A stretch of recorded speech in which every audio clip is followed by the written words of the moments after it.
सीताराम राम राम राम जय जय राम।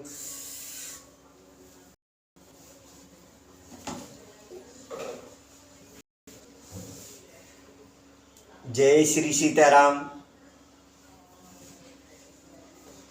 श्री रामचरितमानस को अर्थ सहित पढ़ने के संकल्प आज ये हमारा 102वां भाग है, यानी इससे पहले 101 भाग पूर्ण हो चुके हैं, जिसमें 101 भाग जो था उसमें अरण्यकांड का शुभारंभ हुआ था और उसमें बहुत अच्छी एक वंदना, बहुत अच्छी एक स्तुति जो अत्रि मुनि ने प्रभु श्री राम जी से की थी। मैं चाहता हूँ कि उस स्थिति को एक बार सभी लोग मेरी इस आवाज़ को सुने, वो सुने अथवा पढ़ें, पढ़ सकते हैं पढ़ें, और नहीं पढ़ने की सुविधा हो तो उसको सुने। बहुत सुंदर स्तुति है वो, नमामि भक्त वत्सलम। उस स्तुति को सुने, निश्चित ही कल्याण होगा, प्रभु श्री सीताराम जी की कृपा होगी। और अब 102 भाग में जो प्रसंग है उसमें अत्रि मुनि ने प्रभु श्री राम जी की वंदना की है। वहां अत्रि मुनि की पत्नी अनुसुईया के बारे में आपने सुना होगा। हालांकि मुझे भी इतना ज्ञान नहीं था कि अनुसुईया किसकी पत्नी थी, लेकिन एक बचपन में पंक्ति सुनते थे कि माता अनुसुईया ने डाल दिया पालना, झूल रहे चारों देव बन करके लालना। तो इस तरीके से ये पंक्ति सुनी थी, लेकिन हमें उसका कोई इतना भाव पता नहीं था। अब इसको संपूर्ण अर्थ सहित जब पढ़ रहे हैं तो थोड़ा सा ज्ञान उत्पन्न हो रहा है। प्रभु श्री सीताराम जी की कृपा है, उन्होंने ही जो विचार ऐसे उत्पन्न किए हैं, तो इसको नित्य प्रति इसी तरह सुनते रहें। और सुनते रहने के लिए अगर आपने चैनल अभी तक सब्सक्राइब नहीं किया है तो आप जहां पर ये सुन रहे हैं जो टाइटल लिखा हुआ है, टाइटल लिखने के साथ में एक जो लोगो टाइप का बना हुआ है जिसमें झंडी लगी हुई है केसरिया रंग की, उस झंडी को बस टच करना है, उस झंडे को टच करना है। झंडे को टच करते ही चैनल आ जाएगा मानस प्रेम राकेश उपाध्याय। उस चैनल को के नीचे सब्सक्राइब लिखा हुआ होता है, उसको सब्सक्राइब कर लेना। बहुत प्रभु श्री सीताराम जी की कृपा होगी। और इसी के साथ चलिए इस प्रसंग को शुरू करते हैं।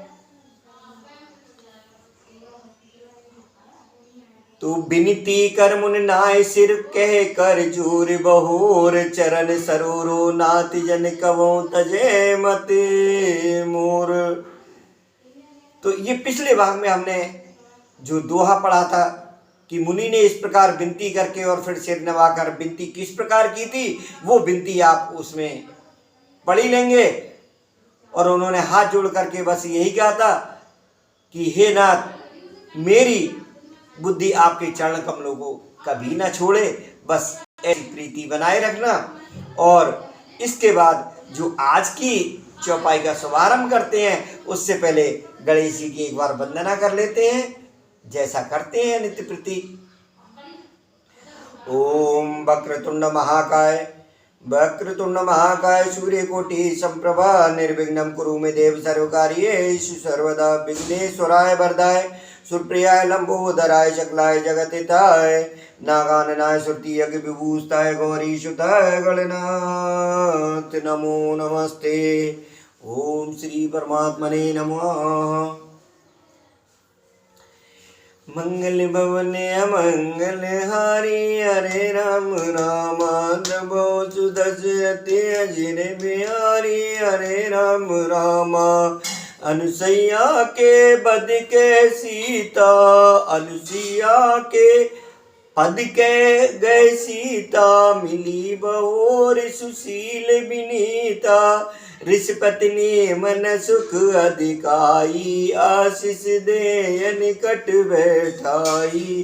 फिर परम शीलवती और ब्रह्म श्री सीता जी अत्रि जी की पत्नी अनुसुईया जी के चरण पकड़कर उनसे मिली। ऋषि पत्नी के मन में बड़ा सुख हुआ। उन्होंने आशीष देकर सीता जी को पास बैठा लिया। दिव्य वसन भूषण पहराए, जे नित नूतन अमल सुहाए। कै ऋष वधु सरस मृदुवानी, नार धर्म कछ ब्याज बखानी। और उन्हें ऐसे दिव्य वस्त्र और आभूषण पहनाए जो नित्य नए निर्मल और सुहावने रहते हैं। फिर ऋषि पत्नी उनके बहाने मधुर और कोमल वाणी से स्त्रियों के कुछ धर्म बखान कर कहने लगी। देखिए स्त्रियों के धर्म क्या है, वो राधेश्याम रामायण के एक भाग में भी आपको सुनने को मिले हैं, और स्त्रियों के धर्म इसमें भी आपको रामचरितमानस में भी सुनने को मिल रहे हैं। तो ये जो स्त्रियों के कुछ धर्म है, वो ऋषि पत्नी कौन, अनुसुईया जी सीता जी को क्या समझा रही हैं कि हे राजकुमारी सुनिए, मातु पिता भ्राता हित मित्र प्रद सब सुन राजकुमारी। अमित दान भरता वैदेही, अधम जो नार जो सेव न तेही। सुनिए, माता पिता भाई सभी हित करने वाले हैं, परंतु ये सब एक सीमा तक ही सुख देने वाले हैं। परंतु हे जानकी, पति तो मोक्ष रूप यानी असीम सुख देने वाला है। वह स्त्री अधम है जो ऐसे पति की सेवा नहीं करती। धीरज धर्म मित्र अरु नारी, आपद काल परख यह चारी। वृद्ध रोग वश जड़ धना, अंध बधिर क्रोधी अति दीना। धैर्य धर्म मित्र और स्त्री, इन चारों की विपत्ति के समय ही परीक्षा होती है। वृद्ध रोगी मूर्ख निर्धन अंधा बहरा क्रोधी और अत्यंत ही दीन, ऐसे भी पति का अपमान करने से स्त्री यमपुर में भांत भांत के दुख पाती है। ऐसे उपत कर किए अपमाना, नार दुख नाना। एक है धर्म एक व्रत नेमा, काय वचन मन पति पद प्रेमा। शरीर वचन और मन से पति के चरणों में प्रेम करना स्त्री के लिए बस ही धर्म है, एक ही व्रत है और एक ही नियम है। जग पतिव्रता चार विधि अयहि, वेद पुराण संत सब कयहि। उत्तम के अस बस मन माही, सपने आन पुरुष जग नाही। जगत में चार प्रकार की पतिव्रताएं हैं। वेद पुराण और संत सब ऐसा कहते हैं कि उत्तम श्रेणी की पतिव्रता के मन में ऐसा भाव बसा रहता है कि जगत में मेरे पति को छोड़कर दूसरा पुरुष स्वप्न में भी नहीं है। और जो मध्यम है, मध्यम श्रेणी की पतिव्रता, मध्यम परपत देखें कैसे, भ्राता पिता पुत्र निज जैसे। धर्म विचार समुझ कुल रही, सो निकृष्ट। मध्यम श्रेणी की पतिव्रता पराये पति को कैसे, जैसे वह अपना सगा भाई पिता या पुत्र हो।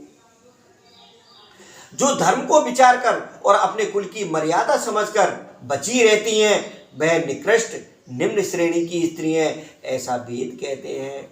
बिन अवसर भय ते रह जोई, जाने वो अधम नार जग सोई। पतिवंचक पर पति रत करई, रब नरक कल्प सत परई। और जो स्त्री मौका ना मिलने से या भयवश पतिव्रता बनी रहती है, जगत में उसे अधम स्त्री जानना। पति को धोखा देने वाली जो स्त्री पराये पति से रति करती है, वह तो 100 कल्प तक रौरव नरक में पड़ी रहती है। क्षण सुख लाग जन्म सत कोटि, दुख न समुझ ते सम को खोटी। बिन श्रम नार परम गत लयहि, पतिव्रत धर्म छल गयहि। क्षण भर के सुख के लिए जो 100 करोड़ जन्मों के दुख को नहीं समझती, उनके समान दुष्टा कौन होगी। जो स्त्री छल छोड़कर पतिव्रत धर्म को ग्रहण करती है, बिना ही परिश्रम परम गति को प्राप्त करती है।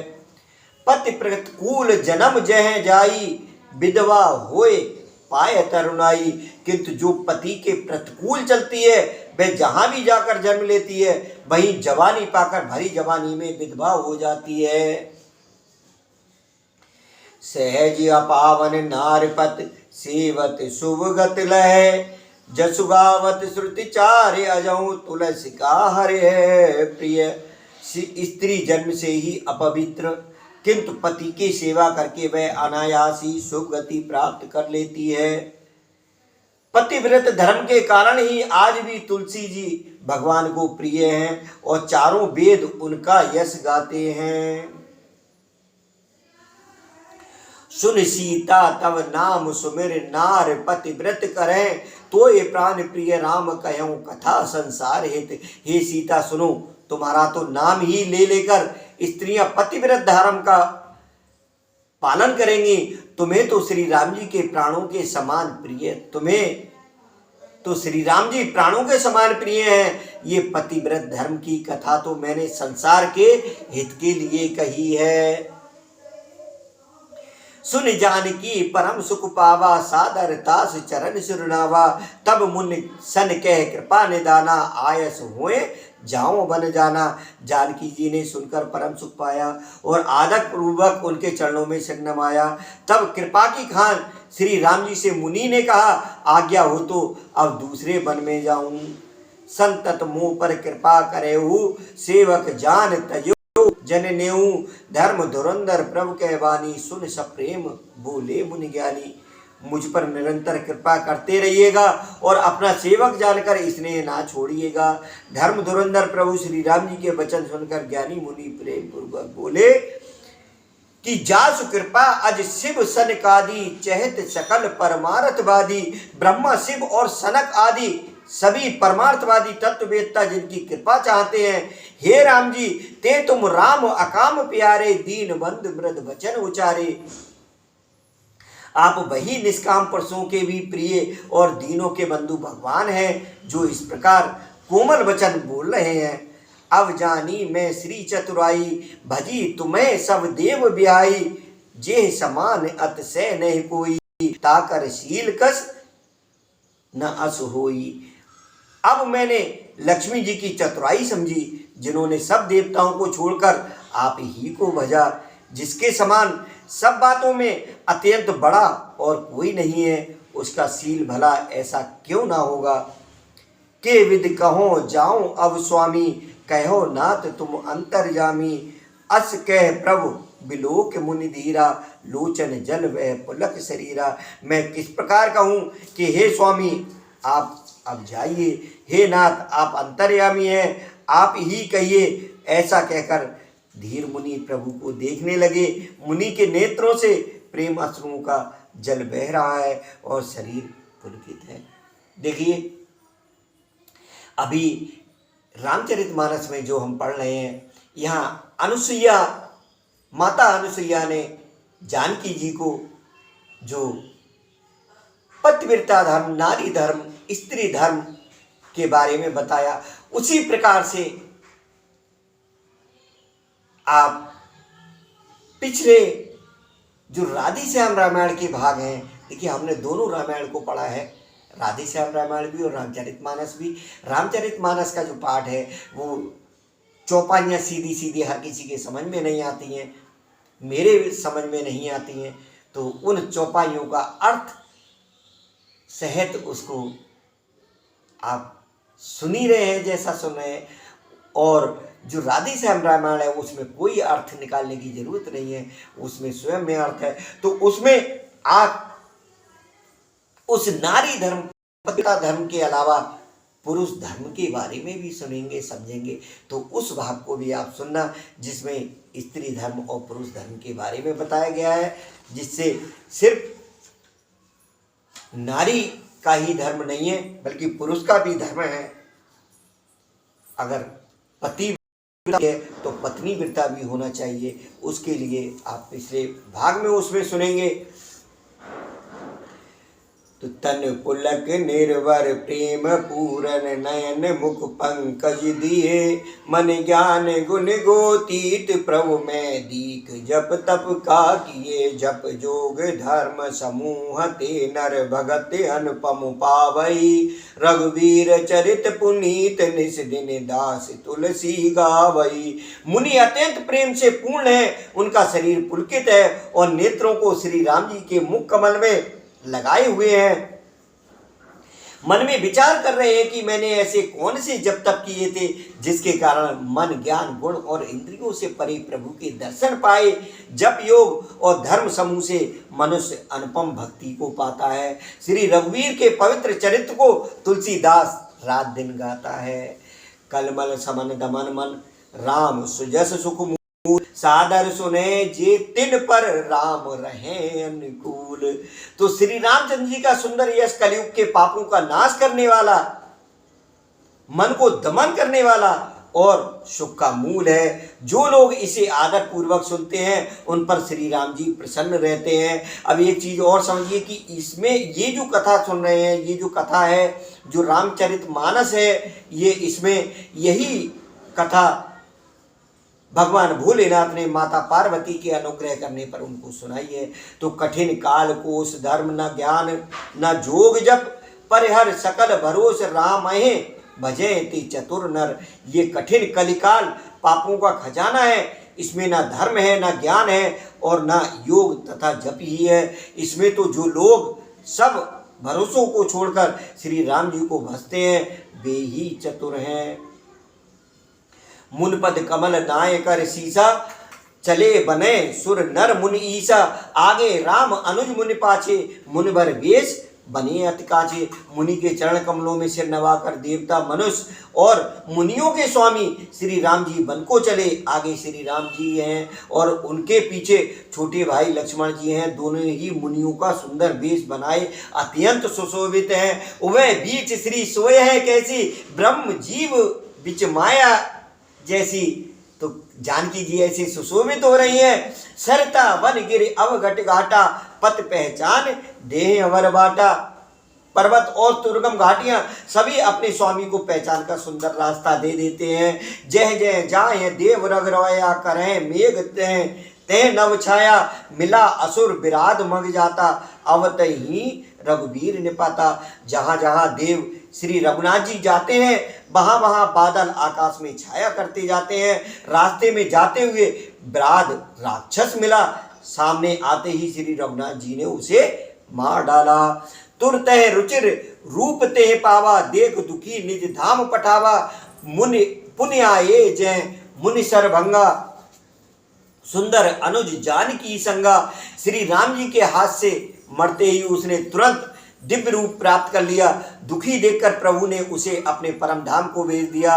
फिर वे सुंदर छोटे भाई लक्ष्मण जी और सीता जी के साथ वहां आए जहां मुनि सर्वज्ञ जी थे। देख राम मुख पंकज मुनवर लोचन भ्रंग सादर पान करत अति धन्य जन्म सर्वंग। श्री रामचंद्र जी का मुख कमल देखकर मुनि श्रेष्ठ के नेत्र रूपी भौरे अत्यंत आदर पूर्वक उसका मकरंद रस पान कर रहे हैं। सर्वंग जी का जन्म धन्य है। अब सर्वंग मुनि के पास प्रभु श्री राम जी पहुंचे। उनके पास पहुंचने के बाद सर्वंग मुनि भी विनती करेंगे, कुछ उनका सम्मान करेंगे, कुछ स्वागत करेंगे।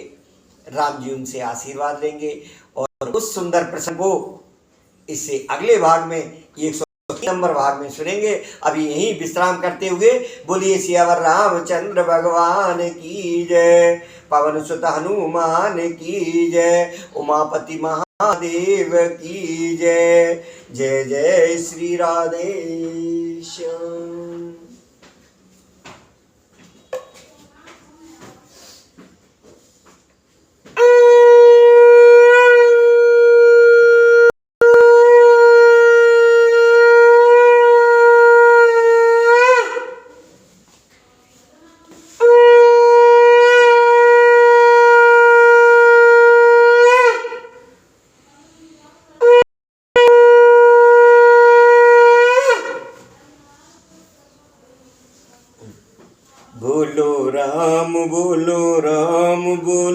राम राम राम श्री राम श्री राम श्री राम राम राम जय जय राम जय जय राम जय जय राम राम राम जय जय राम जय जय राम जय जय राम राम राम जय राम जय राम जय जय राम राम राम राम राम जय जय राम जय राम जय राम जय जय राम राम राम राम राम जय जय राम।